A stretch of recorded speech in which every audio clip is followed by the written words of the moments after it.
Salah satunya mungkin yang sering di masyarakat kita kan terkait anak ya, anak untuk beberapa masyarakat juga mayoritas mungkin ya masih sering menganggap penyebab infertilitas atau kemandulan itu distigmakan ke pihak perempuan lah ya. Perempuan.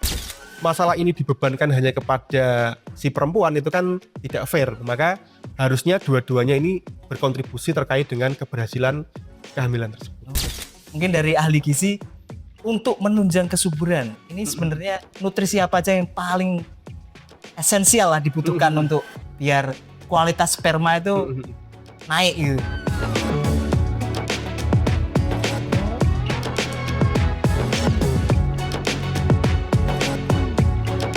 Halo semua, kembali lagi di podcast Senang Ngobrol. Kali ini bersama saya Bagas Dani.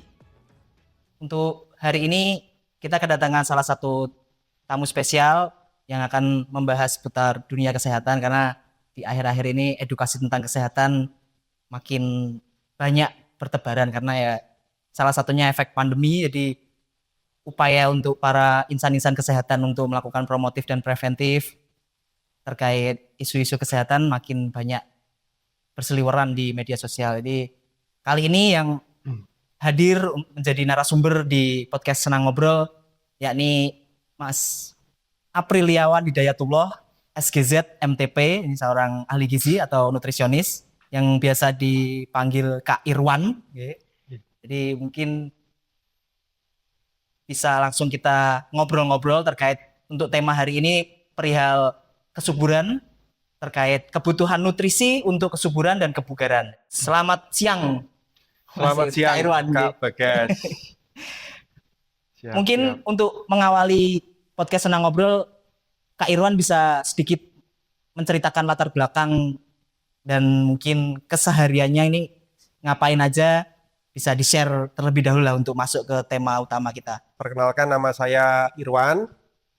Saya sehari-hari bekerja sebagai dosen di Stikes Muhammadiyah Bojonegoro, yaitu dosen di Prodi S1 Gizi. Kemudian selain itu juga saya sebagai ahli gizi yang tergabung dalam Persagi, Persatuan Ahli Gizi Indonesia. Untuk selanjutnya, untuk tema utama kita terkait kebutuhan nutrisi untuk kesuburan dan kebugaran, bisa langsung masuk ke tema bahwa saat ini isu tentang kesuburan, beberapa negara pun sedang mengalami defisiensi untuk penurunan jumlah angka kelahiran atau apa. Tapi mungkin dari sisi ahli gizi ini sebenarnya seberapa erat sih Mas untuk terkait kebutuhan nutrisi untuk menunjang kesuburan, entah itu baik perempuan ataupun laki-laki dalam pasangan, itu seberapa erat kebutuhan nutrisi untuk menunjang tingkat kesuburan atau fertilitas itu? Jadi kalau kita berbicara tentang kesuburan, mungkin sebelum membahas tentang kesuburan kita bahas dulu terkait dengan kesehatan dan kebugaran sesuai dengan temanya tadi ya. Terkait dengan kesehatan dan kesuburan ini adalah dua hal yang berbeda. Kalau sehat itu artinya adalah tubuh kita tidak sakit. Jadi tidak ada penyakit dalam tubuh kita. Sedangkan kalau bugar itu selain tubuh kita sehat plus ada tenaga tambahan untuk melakukan kegiatan sehari-hari. Jadi istilahnya bugar itu adalah satu level di atasnya sehat. Nah, apa hubungannya kesehatan kebugaran ini dengan sistem reproduksi atau kesuburan tadi? Maka tubuh manusia itu kalau seumpama kita mengumpamakan dengan kebutuhan ya, maka kan ada kebutuhan primer, ada kebutuhan sekunder. Nah, maka terkait dengan sistem reproduksi atau kesuburan ini adalah kebutuhan yang istilahnya sekunder. Jadi kalau tubuh manusia ini yang primer terkait dengan kesehatan dan juga memenuhi kebutuhan vitalnya itu terpenuhi, maka baru memenuhi yang kesuburan tadi. Nah, kalau di sini kita berbicara terkait dengan makanan, apakah berpengaruh? Ya sangat berpengaruh, karena makanan di sini kan salah satu komponen yang berperan dalam kesehatan sendiri. Kalau kita berbicara tentang pemenuhan gizi, orang yang kekurangan gizi ataupun kelebihan gizi itu nantinya akan berpengaruh juga terhadap kesehatan dan berpengaruh juga terhadap yang namanya kesuburan. Dan apakah ada hubungannya terkait ini, Kak Irwan, terkait berat badan? Berat badan kan menjadi momok lah apalagi di era digital ini, orang ini istilahnya apa, sedentary life, yang memang lebih banyak duduk daripada geraknya, yang akhirnya berbanding lurus terhadap obesitas dan lain-lain. Dan apakah upaya untuk menurunkan berat badan itu juga untuk menunjang kebugaran dan akhirnya output lainnya adalah kesuburan?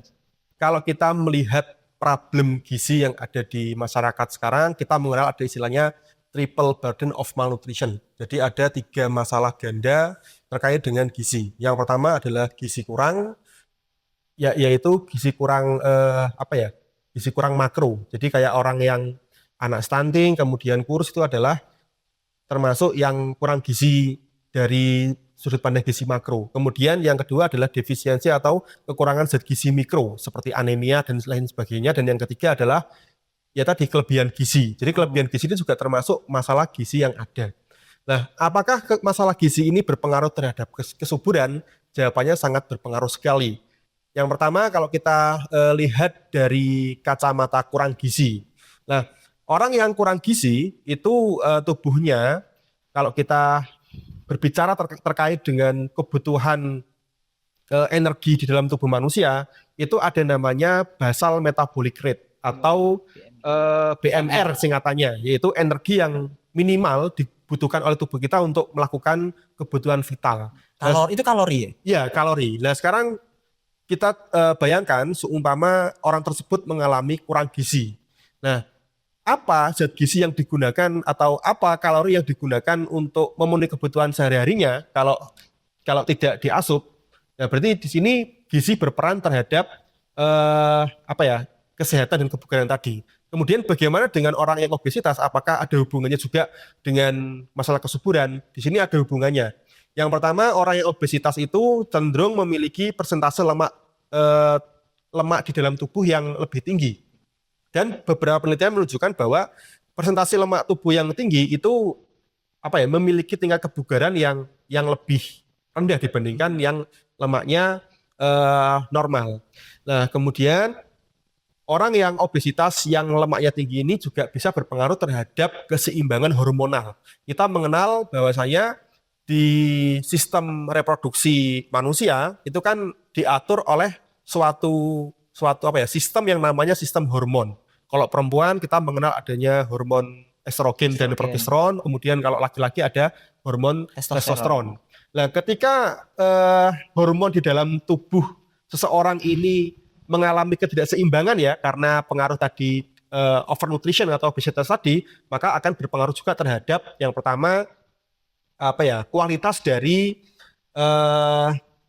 sel spermanya, sel telurnya, dan tentunya ini akan berpengaruh terhadap tingkat kesuburan orang tersebut. Berarti sebenarnya nggak cuma obesitas saja yang beresiko, tapi yang kekurangan pun berat badannya itu juga beresiko. Kekurangan beresiko, kelebihan juga beresiko. Maka salah satu yang disarankan adalah bagaimana yang kekurangan gizi atau undernutrition ini bisa diatur dietnya biar berat badannya ideal. Kemudian yang overnutrition atau yang obesitas ini juga diatur bagaimana biar bisa ideal juga. Seperti itu. Tapi sebenarnya yang paling banyak miskonsepsi di masyarakat kayaknya kan kata diet ini, Mas ya. Yeah. Kata diet ini padahal kan kalau diartikan secara harfiah ya dia pola makan aja. Yeah. Cuma seolah-olah orang yang diet itu orang yang kelebihan berat badan untuk menurunkan berat badan, padahal orang yang kekurangan berat badan agar mencapai berat badan ideal juga perlu diet, diatur pola makannya untuk kebutuhan kalorinya berapa per hari. Betul itu Kak Bagas. Memang paling masih di masyarakat masih sering terjadi miskonsepsi itu, Mas. Ya, jadi mungkin kalau kita ngobrol-ngobrol dengan orang-orang secara keseluruhan ya orang awam, maka ya persepsi mereka terkait dengan diet ya udah mengurangi makan. Aku gak mangan atau makan sedikit karena diet. Padahal istilah diet itu kan sebenarnya adalah pengaturan. Dia mau berat badan berlebih, pengen kembali ke berat badan ideal ya diatur biar makannya tidak berlebihan.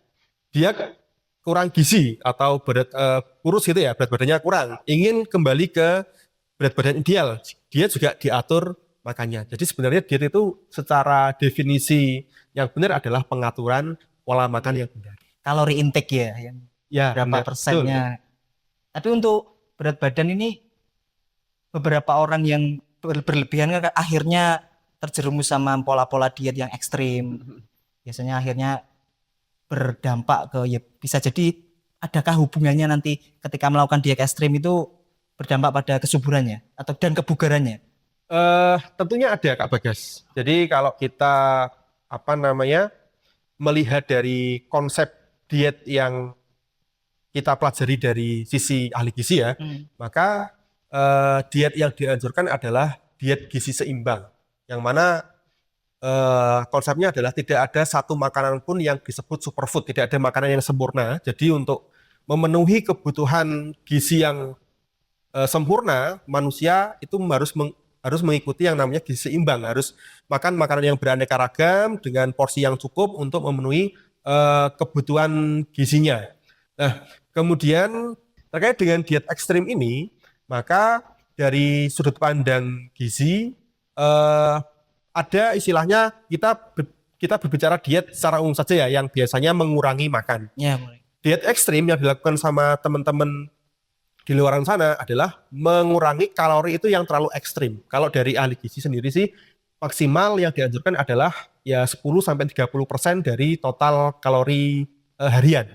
Nah, sekarang kalau yang dilakukan adalah melebihi itu, maka tubuh akan melakukan suatu adaptasi metabolisme yang mana istilahnya adalah adaptif thermogenesis ya, yang mana nantinya efeknya adalah kurang baik bagi kesehatan.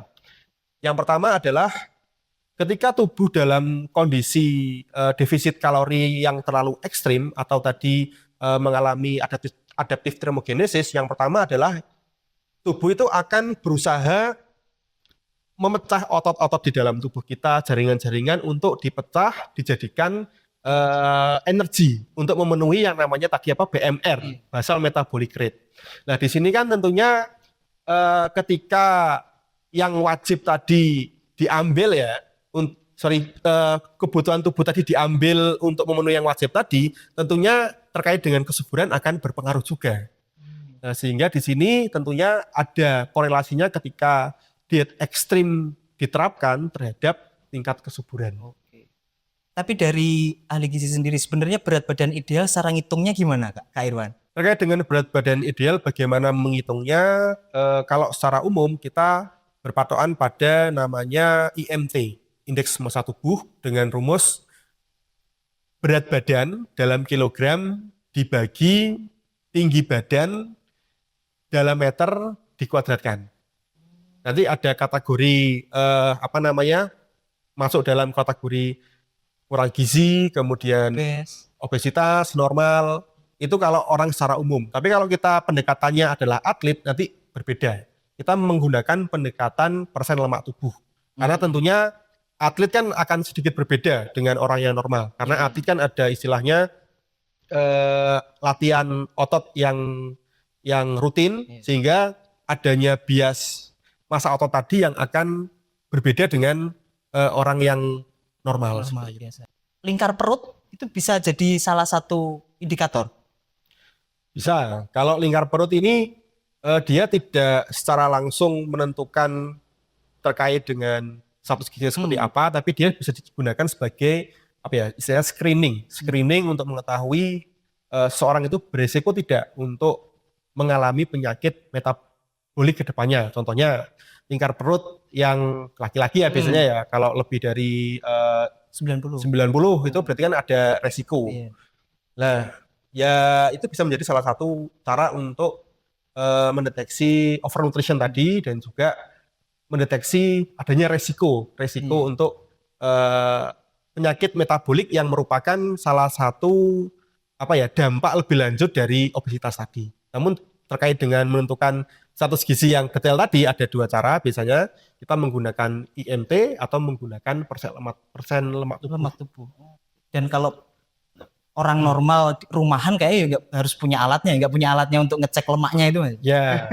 Bisanya ya timbangan digital atau timbangan analog gitu. Makanya paling ya untuk orang awam ya pakai IMT itu sudah bisa digunakan untuk Setidaknya punya mengetahui. acuan nih. bahwa Ada ini- acuannya yang digunakan. Karena kan kalau ketika nimbang pun kan sebenarnya susunan dalam tubuhnya manusia kan ada ototnya, ada air, ada airnya, Ada airnya, ada lemaknya. Ya cuma kembali lagi kalau terkait dengan kebugaran, kesehatan, sebenarnya yang dititik beratkan itu adalah terkait dengan persentase lemak tubuh. Kalau kita berbicara terkait dengan atlet sepak bola ya, itu kan biasanya di masa kompetisi itu kan masa ototnya tinggi, lemaknya diatur normal, sehingga performanya baik. Namun ketika lagi libur musim, biasanya kan kalau pemain-pemain Eropa kan liburan, kemudian full tidak latihan, akhirnya masa lemak ini akan meningkat.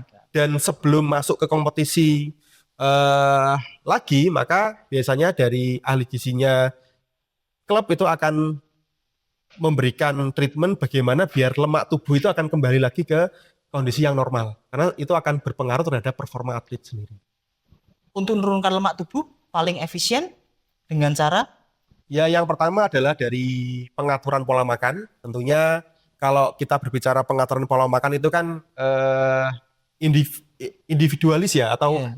personal pendekatannya. Jadi perlu ahli gizi secara personal untuk menghitung bagaimana kebutuhannya, kemudian diberikan treatment ya defisit kalori untuk menurunkan lemak tubuh tadi. untuk olahraganya, trainingnya, Untuk olahraganya tentunya kan kalau olahraga sendiri kan ada 3 jenis ya. Ada kardio. Kalau kardio kan goalnya adalah bagaimana sistem pernapasan jantung ini bisa dilatih untuk ketahanan, kemudian strength untuk latihan otot, kemudian ada flexibility untuk melatih kelenturan. Kalau kita berbicara terkait dengan penurunan massa otot, sebenarnya kalau ingin efektif ya di olahraga strength atau olahraga otot. Karena kalau latihan kita beban ya. kita melihat terkait dengan metabolisme sel otot dan juga sel lemak, sel otot itu bisa membakar 3 kali lebih banyak dibandingkan dengan sel lemak. Jadi seumpama ototnya sudah terbentuk nih, kita lihat TV, itu sudah ada pembakaran. Afterburn kalau istilahnya. Ya. Sedangkan kalau isinya lemak semua itu lebih sedikit proses pembakarannya. Apalagi yang paling sulit dihilangkan yang visceral fat itu nggih. Visceral fat. Okay. Ini mungkin langsung tema masuk ke topik-topik yang lebih mendalam lagi mungkin terkait Siap. kesuburan. Jadi salah satunya mungkin yang sering di masyarakat kita kan terkait anak untuk beberapa masyarakat juga mayoritas mungkin ya masih sering menganggap penyebab infertilitas atau kemandulan itu distigmakan ke pihak perempuan lah ya. Perempuan. Tapi untuk dari ahli gizi sendiri melihat fenomena atau mungkin stigma yang dilabelkan oleh masyarakat itu gimana, Kak Irwan? Kalau menurut saya sendiri, jadi tentunya kalau kita melihat bagaimana proses kehamilan itu terjadi kan ada peran dari pria dan juga wanita. Yang pria akan berkontribusi dalam memberikan sel spermanya dan si perempuan akan memberikan sel telurnya. Tentunya kalau masalah ini dibebankan hanya kepada si perempuan itu kan tidak fair. Maka harusnya dua-duanya ini berkontribusi terkait dengan keberhasilan kehamilan tersebut. Oke. Berarti mungkin teman-teman udah bisa dengar ya, karena rata-rata memang masyarakat seringkali akhirnya yang jadi korban para perempuan. Ya berarti intinya adalah ya perlu adanya komunikasi yang baik ya antara suami dan istri ya, terutama kalau ada kendala terkait dengan kehamilan, karena tentunya dengan komunikasi yang baik, kalau kita sudah tahu bahwa kontribusi terkait dengan kehamilan itu ada peran seorang suami dan juga istri di sini, maka ya harus komunikasi yang baik, legowo, periksa bersama, dicari solusinya bersama, ya insya Allah goal yang ingin dicapai itu bisa dicapai. Intinya kerja tim lah. Kerja tim. Dan berarti bisa dibilang memang mitos lah ya kalau memang kemandulan itu ya, disebabkan oleh perempuan. Ya, karena ya tadi ada dua komponen ya, ada sperma dan juga sel telur yang berkontribusi dalam proses kehamilan. Sedikit curhat ya Mas. Saya dulu itu baru punya anak itu di pernikahan tahun ketiga. Tahun ketiga. Itu pun ya gitu, akhirnya saya mikir kok sulit ya bikin anak ternyata. Terus akhirnya memutuskan saya sama istri pun ke laboratorium ya untuk ngecek kesehatan kesuburan reproduksinya istri, terus saya juga tes kualitas sperma. Dan akhirnya hasil yang keluar saya yang jelek. Karena saya perokok, akhirnya mengurangi itu, nambah nutrisi apa. Nah, mungkin dari ahli gizi untuk menunjang kesuburan, ini sebenarnya nutrisi apa aja yang paling esensial lah dibutuhkan untuk biar kualitas sperma itu naik gitu. Jadi yang pertama mungkin kalau kita berbicara terkait dengan makanan apa yang secara spesifik ya, mungkin yang pertama ada asam folat.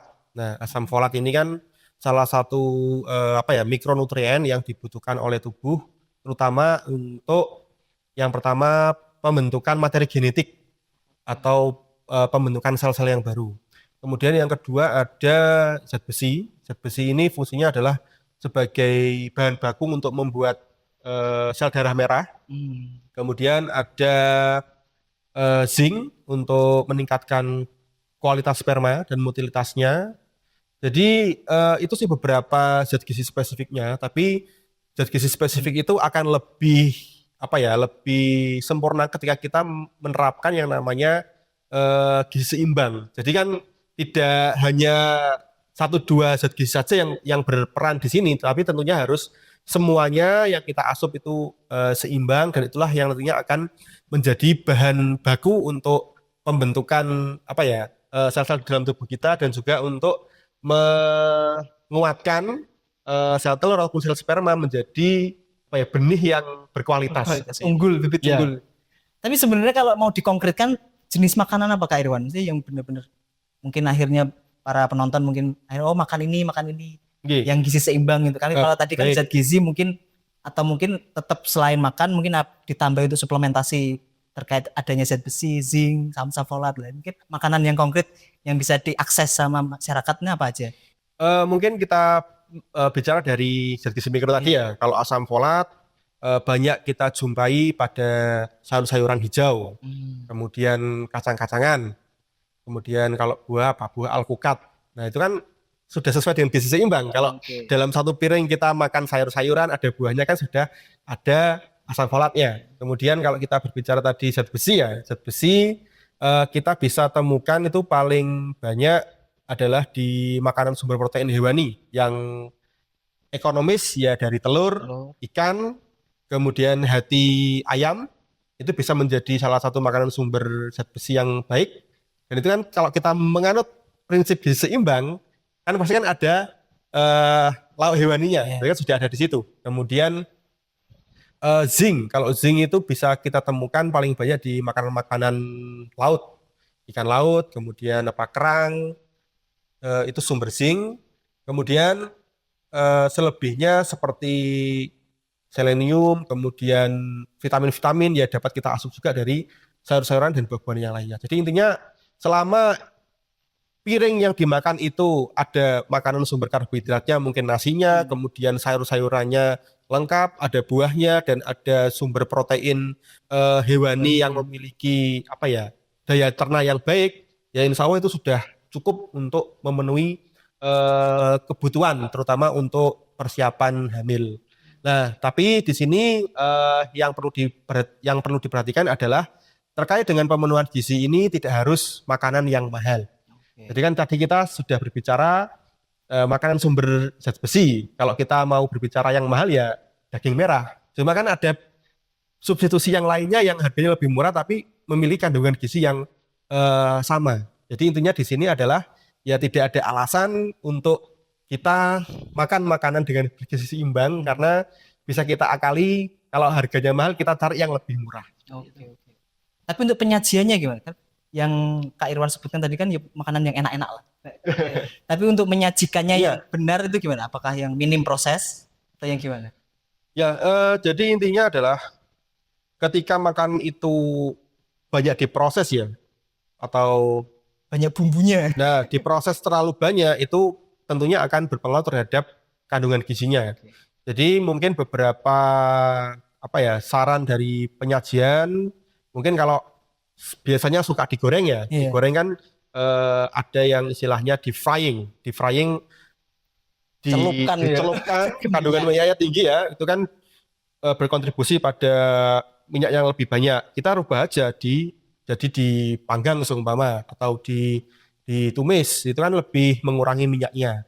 Atau juga bisa mengurangi makanan-makanan yang diolah dengan dibakar. Karena kan kalau makanan-makanan yang dibakar, yang ada gosong-gosongnya itu kan juga mengandung zat-zat yang bersifat karsinogenik, tentunya yang kurang bagus bagi kesehatan. Jadi ya terkait dengan cara pengolahannya, kalau pengen lebih sehat lagi ya bisa menggunakan metode tadi ya dikukus kemudian atau digoreng dengan minyak yang sedikit.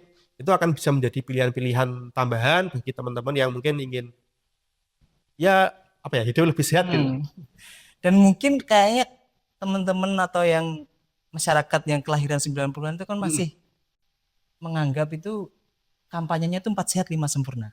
Padahal udah bergeser nih. Sudah bergeser. Namanya kan isi piringku ya kalau Ya, di, isi piringku. kalau di Amerika kan My Plate. Itu Ya. sebenarnya berhentinya kampanye 4 sehat 5 sempurna itu tahun berapa? Sebenarnya kalau kita berbicara 4 sehat 5 sempurna itu sudah lama sekali ya. Itu kan digaungkan tahun 70-an. dia sama WHO ya. Ya. Kalau terkait dengan gizi seimbang, kita mengenalnya sekarang gizi seimbang ini ya sudah tahun 2000-an itu sudah mulai digaungkan. Tapi orang masih nempel 4 sehat 5 sempurna. Nah, itu. Padahal sekarang sudah berubah menjadi gizi seimbang tadi dengan visualisasi isi piring gambar ya. tumpeng yang pertama, tumpeng, yang kedua adalah isi piringku tadi. Karena kan efek dari 4 sehat 5 sempurna ya kebanyakan nasinya. Ya, itu kan salah satu sejarahnya kenapa dirubah dari yang sebelumnya 4 sehat 5 sempurna menjadi apa Gizi namanya seimbang. gizi seimbang. Itu kan ceritanya kan pada zaman dulu, zaman sekitar tahun 70-an itu kan masalah gizi yang ada di Indonesia itu kan hanya satu, kekurangan gizi. Jadi belum banyak orang yang obesitas. Kemudian seiring berjalannya waktu, oh ternyata mungkin kalau kita sekarang jalan-jalan ke apa ya pusat perbelanjaan, ya lebih banyak orang yang obesitas. Akhirnya dari situlah kita mengenal adanya tadi triple burden of malnutrition. Jadi selain ada masalah gizi kurang, juga ada masalah gizi lebih. Dan masalah gizi tadi ya dapat diselesaikan dengan pedoman gizi seimbang tadi yang divisualisasikan bentuk tumpeng dan juga bentuk isi piringku tadi. Tapi untuk strategi yang ideal dalam menentukan jam makan itu gimana Kak Irwan untuk masyarakat pada umumnya? Oke. Apakah sarapan itu penting? Kan banyak perdebatan sarapan untuk lunch dan lain-lain. Terkait dengan pengaturan jam makan, kalau menurut ahli gizi adalah apakah sarapan itu penting? Kalau menurut saya dan ilmu dari ahli gizi ya, disarankan untuk sarapan. Karena ketika sarapan maka akan mengurangi resiko untuk kalap makan di waktu jam berikutnya. Jadi dengan apa ya membreakdown kebutuhan makan jadi apa ya 3-4 jam sekali, itu salah satu alasannya adalah kalau kita melihat dari kerja lambung itu kan bekerja sampai pengosongan itu kan sekitar 4 jaman. Jadi ketika diatur makannya, contoh sarapan jam 7 ya, kemudian jam 10 kita kasih snack, itu kan sudah cukup untuk membuat lambung kita tidak terlalu lapar. Jadi sudah mulai kosong, kita kasih lagi. Tapi kalau kita nggak sarapan, kemudian langsung makan siang, itu salah satu yang biasanya dilakukan adalah atau masyarakat itu akhirnya kalap mata. Wah, laparnya sangat keterlaluan, akhirnya dia mengambil makanan yang sangat banyak dan itulah yang membuat akhirnya surplus kalori yang berlebihan. Iya. Jadi orang tapi kadang ya ada juga yang sarapannya kebanyakan akhirnya ngantuk. Tapi untuk terkait gizi-gizi seimbang ini kan memang perlu terus dikampanyekan gitu Kak. Karena ya perlu. Karena ya ternyata belum semua tahu terkait dengan gizi seimbang ini. Oke. Tapi untuk kegiatan Kak Irwan sendiri yang paling terkait dosen, apakah ada kegiatan lain yang mungkin berbau sosial kemasyarakatan gitu Kak? Ya kalau sehari-hari overall atau waktu saya banyak di kampus ya sebagai tenaga pengajar. Kemudian kalau terkait dengan kegiatan di luar ya saya aktif di Persagi tadi ya, Persatuan Ahli Gizi Indonesia, yang mana ya aktivitasnya kan lebih ke pengenalan profesi gizi. Misalnya ada kampanye terkait dengan penyuluhan kesehatan di masyarakat, di desa, kemudian di sekolah-sekolah, itu salah satu aktivitasnya. Tapi untuk problem yang akhirnya ketika bertemu dengan masyarakat tuh Mm-mm. yang paling sering diresahkan atau ditanyakan ke Kak Irwan itu apa aja biasanya? Apa ya? Ya tergantung sasarannya sih Kak Bagas ya. Jadi kalau seumpama ketemu ibu-ibu Heeh. yang punya anak ya yang dibicarakan terkait dengan stunting, kemudian solusi terkait dengan makan biar anak ini mau makan seperti apa. GTM gitu ya. Nah, kalau sasarannya apa namanya remaja mungkin ya remaja nanti bahasanya juga berbeda-beda. Tapi sebenarnya kalau dari sisi secara umum itu memang tingkat awareness-nya naik gitu. Iya, sangat-sangat naik dan bahkan ya kalau dibilang sebenarnya masyarakat sangat apa ya, sangat aware sekali terhadap kesehatan atau gizi ini karena ya terbukti ketika ada event-event penyuluhan ataupun ada aktivitas itu apa ya, excited dari masyarakat itu sangat baik dan juga terkait dengan ketika ada sesi tanya jawab ya pasti ada pertanyaan yang Oh, gitu. ditanyakan oleh masyarakat. Mereka antusias lah rata-rata ya. Sangat-sangat antusias terkait dengan program-program atau kegiatan yang berhubungan dengan gizi dan kesehatan. Berarti untuk ketika kegiatan-kegiatan yang berhadapan langsung dengan masyarakat itu kegiatannya persagi berarti gitu? eh Selain persagi juga kalau di kampus kan ada istilahnya Tridharma perguruan Iya, tinggi. pengabdian gitu. Ya, pengabdian tidak biasanya di kampus juga mengadakan pengabdian ke sekolah, ke desa-desa itu juga menjadi salah satu aktivitas saya. Oke. Untuk terakhir ini, Kak Irwan, mungkin ada pesan atau kesan yang mungkin bisa disampaikan ke masyarakat untuk terkait tema kita hari ini bahwa kebutuhan nutrisi untuk kesuburan dan kebugaran dan untuk menangkal mitos bahwa Mm-mm. perempuan menjadi salah satu Mm-mm. korban stigma bahwa Mm-mm. dia menjadi sumber kemandulan bahwa itu hanya mitos. Ya, mungkin ada pesan yang ingin disampaikan.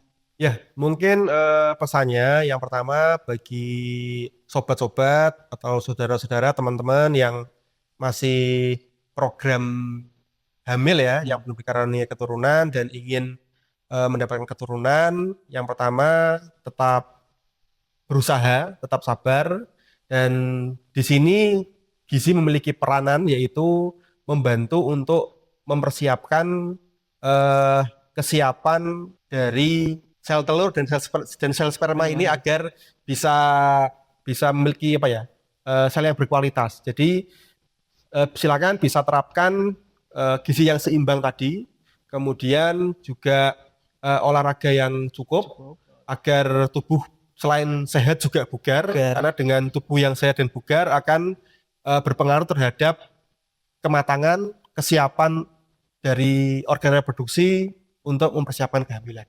Oke. Jadi mungkin cukup sekian ya untuk teman-teman. Terima kasih sudah menonton. Sampai jumpa di episode selanjutnya.